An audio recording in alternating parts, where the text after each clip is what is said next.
IPL এর mini auction আজ বেলা ৩টায় আবুধাবির Etihad সেন্টারে শুরু হবে ক্রিকেটের বেচাকেনার এই মহাযজ্ঞ। টানা তৃতীয়বার আইপিএল এর অকশন হচ্ছে ভারতের বাইরে। মিনি অকশন হলেও কোটিপতি হয়ে যেতে পারেন বেশ কজন ক্রিকেটার।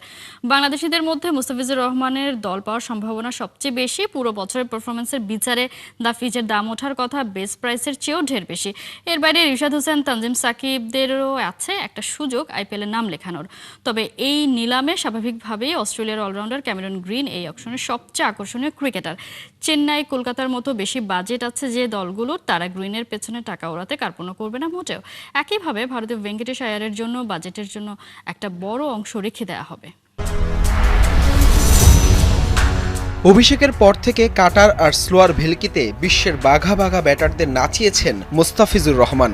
একের পর এক উইকেট নিজের নামে করেছেন, তেমনি ক্রিকেট বিশ্বজুড়ে অর্জন করেছেন খ্যাতি। সাবেক ক্রিকেটার থেকে শুরু করে ক্রিকেট বিশ্লেষক প্রশংসা কুড়িয়েছেন অনেকেরই। এবার ফিজের বোলিং জাদুতে মুগ্ধ হলেন জনপ্রিয় ধারাভাষ্যকার অ্যালান উইলকিন্স।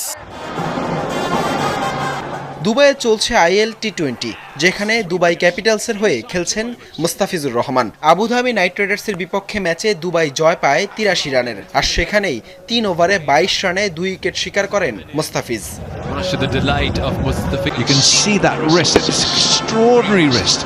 ফিল সল্টকে দ্বিতীয় শিকার বানানো ডেলিভারি দেখে বিস্মিত হন ব্রিটিশ এই ধারাভাষ্যকার।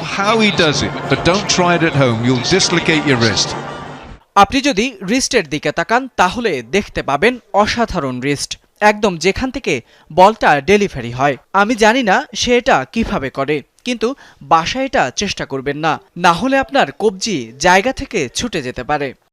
টুর্নামেন্টে এখন পর্যন্ত 2 ম্যাচ খেলেছেন মুস্তাফিজ। 7-এর কম ইকোনমিতে শিকার করেছেন 4 উইকেট। গালফ জায়ান্টের বিপক্ষে নিজের প্রথম ম্যাচে হারলেও বল হাতে উজ্জ্বল ছিলেন ফিজ। 4 ওভারে 26 রানে শিকার করেন 2 উইকেট। সেই ম্যাচে ডট বল দেন 13টি। দ্বিতীয় ম্যাচে 11টি সহ এখন পর্যন্ত করা 42 ডেলিভারির 24টি ডট দেন এই বাহাতি পেসার। ট্রেডার্সের বিপক্ষে মাঠে নামবে ফিজের দুবাই ক্যাপিটালস। 3 ম্যাচে 1 জয় এখন পর্যন্ত পয়েন্টস টেবিলের 3-এ অবস্থান করছে ফিজের দল।